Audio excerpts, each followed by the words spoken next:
अस्सलाम वालेकुम वरहमतुल्लाहि वबरकातुहू। अज़ीज़ तलबा व तालिबात, सुबह बख़ैर।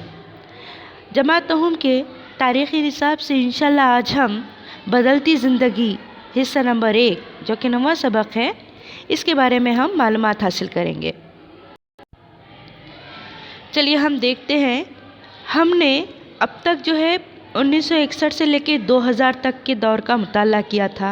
हमने देखा था कि 20वीं और 21वीं सदी में किस तरह से तब्दीलियाँ रूनुमा हुई, इंसानी ज़िंदगी कैसे तब्दील होती रही, कैसे आगे बढ़ती रही। हमने बहुत सारी बातों का तसव्वुर भी नहीं किया था, लेकिन उसके बाद हमने उन्हीं बातों को जिसका हमने तसव्वुर नहीं किया था हकीकत के रूप में देखा है।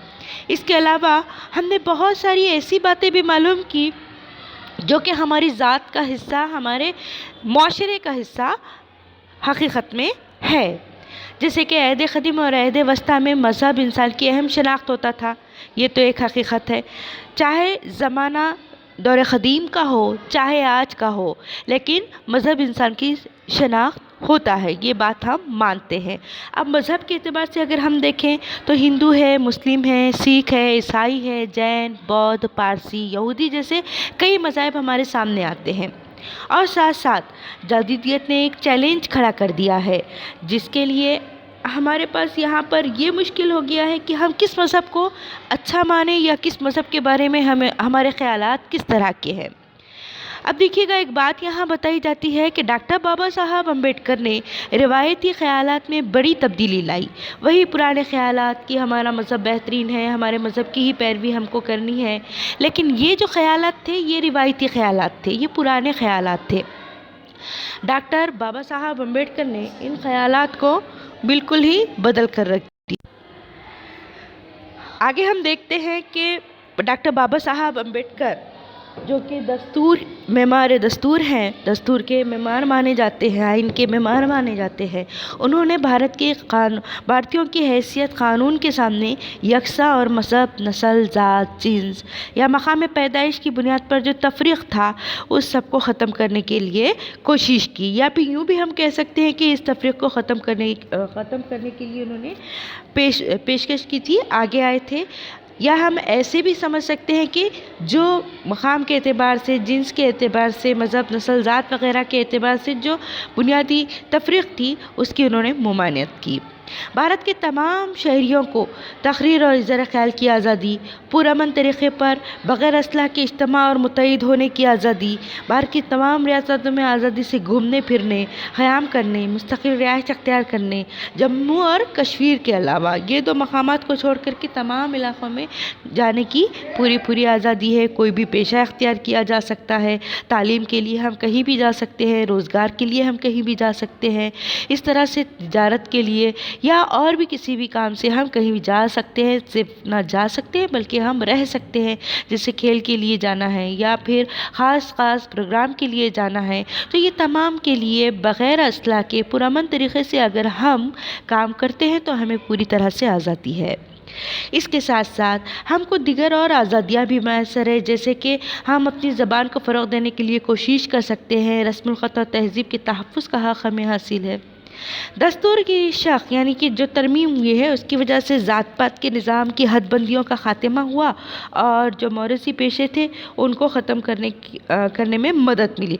मतलब कैसा था, पहले ज़माने में अगर कुम्हार है कोई, फ़र्ज़ कीजिएगा, तो उसका बेटा भी कुम्हार ही बनेगा। अगर कोई किसान है तो उसका बेटा भी किसान ही बनेगा। अगर कोई चमार है तो उसका बेटा चमार ही बनेगा, मोची ही बनेगा। इस तरह से जो रिवायती यानी ख़ानदानी आबा व अजदाद के ज़माने से चला आ रहा जो पेशों का निज़ाम था उसको ख़त्म करने में पूरी आज़ादी मिली, सहूलत मिली। तो इस तरह से हम देखते हैं कि ज़िंदगी के तमाम शोबों में तब्दीलियाँ रूनुमा होती चली गई। ये तरमीमात मशीनों पर भी किस तरह असरअंदाज हुई, हम यहाँ पर एक चौकोन के ज़रिए देख सकते हैं। मतलब चौकोन से मुराद यहाँ पर कुछ बातें बताई गई है, कुछ चीज़ें बताने की कोशिश की गई है, उसको अगर हम समझ जाते हैं तो हमें तब्दीलियों की वजह भी समझ में आ सकती है। तो आइए हम आगे बढ़ते हैं और देखते हैं यहाँ पर धीरे धीरे से किस तरह से यहाँ पर तब्दीलियाँ रूनुमा होती चली गई। देखिएगा, बहुत सारी तब्दीलियाँ छोटी हो या बड़ी हो आहिस्ता आहिस्ता आगे बढ़ती गई। आज तमाम तबक़ात के अफराद को होटलों में जाने की आज़ादी है। हम अगर تھوڑا سا پچھلے زمانے میں جاتے ہیں تو ہمیں یہ احساس ہوگا کچھ مخصوص ایسی جگہ تھی جہاں پر خاص طور پر دیکھیے گا تعلیمی نظام دیکھتے ہیں تو اونچی تعلیم حاصل کرنا ہے تو اس کے لیے اونچا معیار جو ہوتا ہے، خاندانی معیار جو ہوتا ہے اس کو اہمیت دی جاتی تھی۔ برہمن لوگ ہی تعلیم حاصل کر سکتے تھے یا اونچے گھرانے کے لوگ ہی تعلیم حاصل کر سکتے تھے، غریبوں کو اور یا پھر جو مفلس ہے ایسے لوگوں کو تعلیم حاصل کرنے کا بھی حق نہیں تھا۔ اس کے علاوہ ہم دیکھتے ہیں کہ دعوت وغیرہ جو ہے، دعوت وغیرہ میں بھی خاص لوگوں کو مدعو کیا جاتا تھا۔ غریب اور جو کم درجے کے لوگ مانے جاتے ہیں سماجی اعتبار سے، ان کو اہمیت نہیں دی جاتی تھی۔ خریداری کا بھی یہی معاملہ تھا، بازار میں آنے جانے کے لیے بھی یہی معاملہ تھا۔ مطلب بھید بھاؤ، نسلی امتیاز، اونچ نیچ، یہ تمام مسائل دماغ میں بھرے پڑے تھے اور صرف کسی ایک دو تین بندے کے نہیں بلکہ معاشرے کا یہی حال تھا۔ تو ہم دیکھتے ہیں کہ یہاں پر ان تمام چیزوں پر روک لگائی گئی، ان تمام باتوں پر جو قدیم تھی، جس کا سماجی اعتبار سے دیکھا جائے تو مضر اثر ہو رہا تھا، ان تمام کو روکا گیا اور اس قسم کی تختیاں جو ہمیں نظر آتی تھی وہ سب دھیرے دھیرے ختم ہوتی چلی گئی۔ پہلے برسر اقتدار حکومت کے خلاف اظہار رائے کی حد مقرر تھی، لیکن اب بھارت کا کوئی بھی شہری اخبار، تقریر یا کسی اور ذریعے سے حکومت کے خلاف اپنی رائے کا اظہار کر سکتا ہے۔ پہلے ہم پر بہت ساری پابندیاں تھیں اور مخصوص طریقے سے ہی اظہار رائے دی جا سکتی تھی یا اظہار خیال کیا جا سکتا تھا، لیکن ہم آج دیکھتے ہیں اب تو خیر میڈیا کا زمانہ ہے، اب تو انٹرنیٹ کا زمانہ ہے، آن لائن زندگی ہو چکی ہے، تو یہاں پر ٹویٹر کے ذریعے، واٹس ایپ کے ذریعے، یوٹیوب کے ذریعے یا پھر ہم دیگر اور جو تکنیکی نظام ہے ان تمام کے ذریعے، میڈیا کے ذریعے ہم یہاں پر اظہار خیال کر سکتے ہیں، ہم اپنی ذاتی رائے کا اظہار کر سکتے ہیں، حکومت پر بھی ہم اپنے خیالات کو ظاہر کر سکتے ہیں۔ تو اس طرح سے ہم کھل کر اپنی باتیں کرنے کی آزادی ملی ہے اور یہ ایک بہت بڑی تبدیلی ہے، ورنہ ہمارے ذہن میں کیا ہے، ہم کیا چاہتے ہیں، اس پر اگر پابندی لگ جائے تو انسان کی ترقی ناممکن ہو جائے گی۔ چلیے اب ہم دھیرے دھیرے آگے بڑھتے ہیں، ہم ایک ایک لوگ تو دیکھیے گا ہم ایک ایک نقطے کی مدد سے یہاں پر تمام تبدیلیوں کو سمجھنے کی کوشش کریں گے۔ خاندانی نظام، دیکھتے ہیں ہم خاندانی نظام کے بارے میں۔ آزادی سے قبل متحدہ خاندان جو ہے بھارتی خاندان کا حصہ تھا یا سماج کی یہ پہچان تھی، شناخت تھی۔ بھارت پوری دنیا میں متحد خاندانی نظام کے لیے مشہور تھا۔ ہم آج بھی بہت سارے گھرانوں میں دیکھتے ہیں جہاں پر جوائنٹ فیملی سسٹم ہے یا جہاں پر خاندانی نظام بہت زیادہ پختہ اور مضبوط مانا جاتا ہے اور یہ ایک اچھا اور بہترین نظام سمجھا بھی جاتا ہے، ہماری تہذیب کی یہ ایک پہچان بھی ہے۔ اس طرح سے ہماری سماجی تہذیب کی یہ شناخت تھی اور بھارت اسی کے لیے مشہور بھی تھا یا جانا جاتا تھا۔ لیکن عالم کاری، جس کو ہم گلوبلائزیشن کہتے ہیں، اس کی وجہ سے کیا ہوا، دھیرے دھیرے نظام جو ہے یہ بدلتا چلا گیا، اس خاندانی نظام میں تبدیلی آئی اور اس کے بعد انفرادی خاندان کا نظام بڑھنے لگا، یعنی سنگل فیملی جو ہوتی ہے، والدین اور ان کے بچے، بس اب نہ ان کے ساتھ ان کے بڑے بزرگ ہوتے ہیں، نہ دادا دادی، نہ چاچا چاچی، نہ ہی اور کوئی ان کے ساتھ شامل ہوتے ہیں۔ تو اس طرح سے انفرادی خاندان کا نظام آگے بڑھتا چلا گیا۔ اگلا نقطہ ہے ہمارا سماجی فلاح۔ سماجی فلاح کے بارے میں ہمیں یہ دیکھنا ہے کہ دستور ہند ہی میں فلاحی ریاست قائم کرنے کے لیے تامل ناڈو کے ویلور میں کرسچین میڈیکل کالج کے اسپتال میں ڈاکٹر این گوپی ناتھ کی قیادت میں کامیاب اوپن ہارٹ سرجری کی گئی تھی۔ دیکھیں گے ہم یہاں پر اگر ہم دستور ہند کا مطالعہ کریں تو ہمیں معلوم پڑے گا کہ دستور ہند میں فلاحی ریاست قائم کرنے کے لیے بہت سارے مقاصد بیان کیے گئے ہیں، جس میں خاص طور پہ بھارت کا تذکرہ کیا گیا ہے۔ دنیا کا یہ پہلا ملک ہے جہاں پر خاندانی نظام کو اہمیت دی گئی ہے، تہذیب و ثقافت کو اہمیت دی گئی ہے، یہاں کے رہن سہن، یہاں کی ذات، یہاں کی نسلیں، یہاں کے مذاہب، یہاں کی زبان، یہاں کے غذائی طور طریقے، ان تمام چیزوں پر روشنی ڈالی گئی ہے۔ بھارت کے شہریوں کو مکمل روزگار، طبی سہولیات، تعلیم و ترقی کے مواقع مہیا کرانا سماجی فلاح کے پروگرام کے مقاصد ہیں اور بھارتی سماج میں معاشی، سماجی، تعلیمی اور تہذیبی اعتبار سے بڑے پیمانے پر عدم مساوات پائی جاتی ہے۔ اب اس کے علاوہ ہم اور بھی چیزیں دیکھ سکتے ہیں، جیسے کہ خواتین، بچوں، معذوروں اور درجہ فہرست ذاتوں جماعتوں نیز اقلیتوں کو ترقی کے یکساں مواقع ملنا ضروری ہے۔ آزادی کے بعد حکومت کو یہ سب ایک چیلنج کے طور پر قبول کرنا پڑا تھا، جس کے لیے حکومت ہند نے 1964 میں، یاد رکھنا ہے 1964 میں، سماجی بہبود محکمہ قائم کیا۔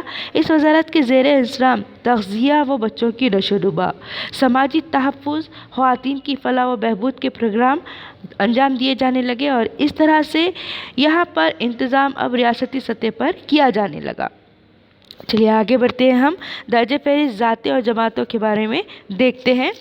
1971 کی مردم شماری جب کی گئی تھی تو اس وقت ملک کی 22% آبادی جو ہے درجہ فہرست ذاتوں اور جماعتوں پر مشتمل مانی گئی تھی۔ ان سب کے لیے قانون سازی کے ذریعے تعلیمی وظیفے اور نمائندگیاں دے کر ان کے لیے لوک سبھا، راجیہ سبھا اور حکومت کی دیگر ملازمتوں میں کچھ نشستوں کو محفوظ کیا گیا۔ اب صحت عامہ یعنی عوام کی صحت کے بارے میں جو خیال کیا جاتا ہے، جس طرح سے فکر کی جاتی ہے، اس کے بارے میں ہم کو سمجھنا ہے۔ بھارت کے دستور میں عوام کے رہن سہن کے معیار میں بہتری، مناسب تغذیہ اور صحت عامہ میں اصلاح کا ذکر حکومت کے اولین فرض کے طور پر کیا گیا ہے۔ اس سلسلے میں مرکزی حکومت کا محکمہ صحت و سماجی بہبود ریاستی حکومت کی مدد کرتا ہے۔ چھٹے 5 سالہ منصوبے کے مطابق ابتدائی صحت عامہ سے متعلق طبی امداد دیہی علاقوں کے عام لوگوں، آدیواسی اور غریب طبقات تک پہنچانا اس کے مقاصد میں شامل ہے۔ یہ چیزیں ہم کو یاد رکھنے کی ہے۔ کیا بتایا گیا ہے یہاں پر کہ صحت عامہ یعنی عوام کی صحت کے لیے کس طرح سے حکومت فکر مند ہوتی ہے۔ اب صحت میں جو چیز شامل ہے، بہترین صحت کے لیے جو چیز شامل ہے اس میں ہے تغذیہ بخش غذا مہیا کروانا، اس کے ساتھ معیار زندگی میں بہتری لانا، مناسب تغذیہ، اور اس کے ساتھ ساتھ رہن سہن کے معیار کو بھی بہتر بنانا۔ یہ تمام چیزیں انسان کی صحت پر اثر کرتی ہے۔ اسی لیے مرکزی حکومت نے محکمہ صحت و سماجی بہبود ریاستی حکومت کی مدد سے یہاں پر بہت ساری سہولیات عوام کے لیے رکھی ہیں۔ اس کے لیے یہاں پر صحت عامہ سے متعلق ایلوپیتھی، ہومیوپیتھی، یونانی، آیوروید اور قدرتی طریقۂ علاج کو بھی منظوری دی گئی ہے، جس کے ذریعے مثبت قدم اٹھایا جانے لگا۔ صحت عامہ کے شعبے میں ہونے والی ان تبدیلیوں کی وجہ سے ملک کی عوام کی زندگیوں کو فقر سے نجات مل گئی۔ اب آگے ہم دیکھتے ہیں کہ 1962 میں تامل ناڈو کے ویلور میں کیا ہوا۔ اب یہاں پر جو صحت کے بارے میں یا طبی سہولیات کے بارے میں بتایا جا رہا ہے، اس میں ہم یہاں پر دیکھیں گے کہ تامل ناڈو کے ویلور میں کرسچن میڈیکل کالج کے اسپتال میں ڈاکٹر این گوپی ناتھ کی قیادت میں سب سے پہلے اوپن ہارٹ سرجری کی گئی تھی۔ ڈاکٹر گوپی ناتھ کی قیادت میں اوپن ہارٹ سرجری کی گئی تھی، جو سب سے پہلی سرجری مانی گئی۔ یاد رکھنا ہے، ہو سکتا ہے امتحان میں پوچھا جائے، جس کی وجہ سے علاج کے لیے بیرون ملک جانے کی اب ضرورت محسوس نہیں ہونے لگی۔ اس کے بعد ہم آگے دیکھتے ہیں، ہم نے اکثر لوگوں کو نقلی پیروں پر یعنی آرٹیفیشل جو لیگ ہوتے ہیں اس پر چلتے ہوئے دیکھا ہے۔ جے پور فٹ یہ یاد رکھنا ہے، جو عام طور پر بھارت میں اپاہجوں کی زندگی بدل کر رکھ دی ہے۔ جے پور فٹ یہاں کے جو پیر ہیں، اس کی وجہ سے جو اپاہج ہے، جو چلنے پھرنے کے قابل نہیں ہے، ان کی مدد کی گئی، اور ساتھ ساتھ وہ چلنے پھرنے کے قابل، اپنے پیروں پر کھڑے ہونے کے قابل ہوئے۔ 1968 سے قبل اگر حادثے میں کسی کا پیر ٹوٹ جاتا تو اسے زندگی بھر مشکلات کا سامنا کرنا پڑتا تھا، یعنی کہ وہ ہمیشہ کے لیے معذور ہو کر رہ جاتا تھا۔ لیکن ہمارے ملک نے بھی طبی میدان میں اتنی ترقی کی ہے اور ایسی سہولیتیں ہمارے پاس میسر آئی ہے کہ ہمارے پاس اب اپنے پیروں پر چلنا، اپنے پیروں پر کھڑے ہونا آسان ہو چکا ہے۔ ڈاکٹر پرمود سیٹھی نے ماہر کاریگر رام چندر شرما کی مدد سے مصنوعی پیر، مصنوعی ہاتھ، مصنوعی ناک، کان جیسی جسمانی اعضاء تیار کر کے انسان کو مکمل اور خوشگوار زندگی گزارنے میں مدد کی ہے۔ جے پور فٹ ٹیکنالوجی کی مدد سے تیار کیے ہوئے مصنوعی اعضاء کی مدد سے جو معذور انسان ہیں وہ بھی हमवार ज़मीन पर चलने, दौड़ने, साइकिल चलाने, खेती बाड़ी करने, दरख्तों पर चढ़ने, कोह पैमाई जैसे काम आसानी से कर सकते हैं। मस्तवी पैरों की वजह से जूतों की ज़रूरत बाकी नहीं रहती, क्योंकि वो पैर की बनावट ही ऐसी होती है कि उसमें खुद ब खुद जूता नज़र आने लगता है और जूतों का खर्च भी बच जाता है। इन मस्तवी पैरों से दो जानू या पाँव मोड़ कर बैठना भी अब मुमकिन हो गया है, यानी कि इससे यूँ मालूम होता है गोया कि ये उनका अपना जिस्मानी उज़ू है। पानी में और गीले मकामात पर काम करने में भी पैर सहूलत बख्श माने जाने लगे हैं। ये तो हो गया था पैर के बारे में, जयपुर फुट के बारे में। ये आपको याद रखना है। हो सकता है आप लोगों को इम्तिहान में खाली जगह के तौर पर पूछे जाए या जोड़ियों के तौर पर पूछे जा सकते हैं। तो आइए आगे हम बढ़ते हैं। आगे हम बढ़कर देखेंगे अब यहाँ पर गुर्दों की पेवंदकारी के बारे में, यानी कि किडनी ट्रांसप्लांट के बारे में देखना है। भारत में गुर्दों का कामयाब ऑपरेशन होने की वजह से मरीजों की जान बचाने में अब डॉक्टरों को भी कामयाबी हासिल होने लगी है, क्योंकि पिछले ज़माने में अगर हम देखते हैं कि गुर्दों की पेवंदकारी करना एक मुअम्मा था, बल्कि ये एक बहुत बड़ा चैलेंज था। गुर्दों की पेवंदकारी करना गोया मौत के मुँह में ढकेलना था, लेकिन अब डॉक्टरों को कामयाबी इसमें भी मिलने लगी और 1971 से कबल इस किस्म की तिब्बी सरगर्मियाँ भारत में मुमकिन नहीं थी। लेकिन तमिलनाडु के वेलूर में क्रिश्चियन मेडिकल कॉलेज में जो पहला ऑपरेशन हुआ था वो कामयाब माना गया। उसके बाद डॉक्टर जानी और डॉक्टर मोहन राव ने एक जिंदा शख्स के ज़रिए अतिया करदा गुर्दे के दूसरे मरीज के जिस्म में पेवंद लगाकर कामयाब पेवंदकारी की और इसके बाद ज़ेर तरक्की ममालिक के अफराद इस किस्म के ऑपरेशन के लिए भारत आने लगे। यानी कि भारत सिर्फ और सिर्फ ज़रूरी मुल्क नहीं है, बल्कि ये तिब्बी मुल्क भी है। ये सेहत के एतबार से भी मजबूत और मुस्तहकम है। इसके साथ साथ हम देखते हैं यहाँ की हर चीज़ अपने आप में इनफरादी मकाम रखती है। आइए अब हम एक और बहुत अहम बात की तरफ बढ़ने वाले हैं, या बहुत एक अहम कामयाबी की तरफ बढ़ते हैं, तब्दीली की तरफ बढ़ते हैं, जिसको हमने यहाँ पर टेस्ट ट्यूब बेबी का नाम दिया है। टेस्ट ट्यूब बेबी ज़माने क़दीम से ही भारतीय ख़ानदानी निज़ाम में औलाद की पैदाइश को अहमियत हासिल है। यानी कि हमारा ख़ानदानी जो निज़ाम है औलाद की वजह से आगे बढ़ता है और ये ज़माने क़दीम से ही इसको अवलियत और अहमियत दी गई है। लेकिन कुछ ऐसे भी लोग होते हैं, कुछ ऐसे जोड़े होते हैं जो औलाद की ख्वाहिश तो रखते हैं, लेकिन फिर भी वो औलाद की ख्वाहिश पूरी नहीं कर सकते। यानी कि मियाँ बीवी को औलाद न होने की वजह से कई ऐसे मसाइल हैं जिसकी वजह से वो अपनी इस ख्वाहिश की तकमील नहीं कर पाते हैं। तो इसके लिए यहाँ पर क्या हुआ, 1978 में टेस्ट ट्यूब बेबी की जदीद टेक्नोलॉजी दस्तयाब हो गई और कोलकाता में डॉक्टर सुभाष मुखोपाध्याय की ज़ेरे निगरानी टेस्ट ट्यूब बेबी का कामयाब तजुर्बा किया गया। यानी कि आर्जी तरीक़ेकार के ज़रिए औलाद की पैदाइश मुमकिन हो सकी। मस्तवी तरीक़े से हमल ठहराने का तजुर्बा कामयाब हुआ और इस टेक्नोलॉजी के ज़रिए दुर्गा नामी लड़की का जन्म हुआ। हमारे भारत में सबसे पहले दुर्गा जी पैदा हुई थी। यानी मस्तवी तरीक़े को अपना कर, टेस्ट ट्यूब के ज़रिए अपना करके यहाँ पर जो पहली बेबी थी उसका नाम था दुर्गा, और इस तरह औलाद की ख्वाहिश रखने वाले लोगों के लिए भी राह निकल आई। आगे हम देखते हैं हिफाजती टीके के बारे में, टीका अंदाजी के बारे में। 1978 से कबल भारत में पैदा होने वाले हर 10 बच्चों में से 6 बच्चों की पैदाइश के पहले ही साल में पोलियो, खसरा, कजास, तिब्बे, खन्नाक जो कि हलक की बीमारियां होती है, और काली खांसी जैसी बहुत सारे ख़तरनाक और जानलेवा अमराज थे। लेकिन ये कब की बात है, 1978 से पहले की बात है।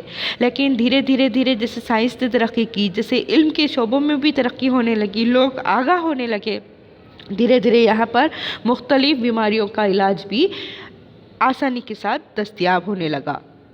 1995 में प्लस पोलियो नामी हिफाजती टीके की मुहिम शुरू हो गई। आपको तो ये टीके के बारे में अच्छी तरह से याद है, क्योंकि ये टीके के लिए मशहूर है 2 बूंद ज़िंदगी के, और ये 2 बूंद ज़िंदगी के 1995 के बाद से आम होने लगे और ज़िंदगी भी कामयाब होने लगी और फिर पोलियो जैसी ख़तरनाक बीमारी से छुटकारा हासिल हुआ। तो इंशाल्लाह हम अगला जो हिस्सा है इस सबक का, यानी शहरकारी वगैरह, तो इंशाल्लाह अगले लेक्चर में देखते हैं। आपको आज मैंने जितना भी बताया, समझाया, पढ़ाया है, बराए मेहरबानी उसे दोबारा समझिए, पढ़िए, वीडियो को गौर से सुनिए और उसके बाद इसको समझकर इसके सवाल जवाब हल करने की कोशिश कीजिए। इंशाल्लाह फिर मिलते हैं अगले लेक्चर में अगले नुकात के ज़रिए। तब तक के लिए अल्लाह हाफिज़।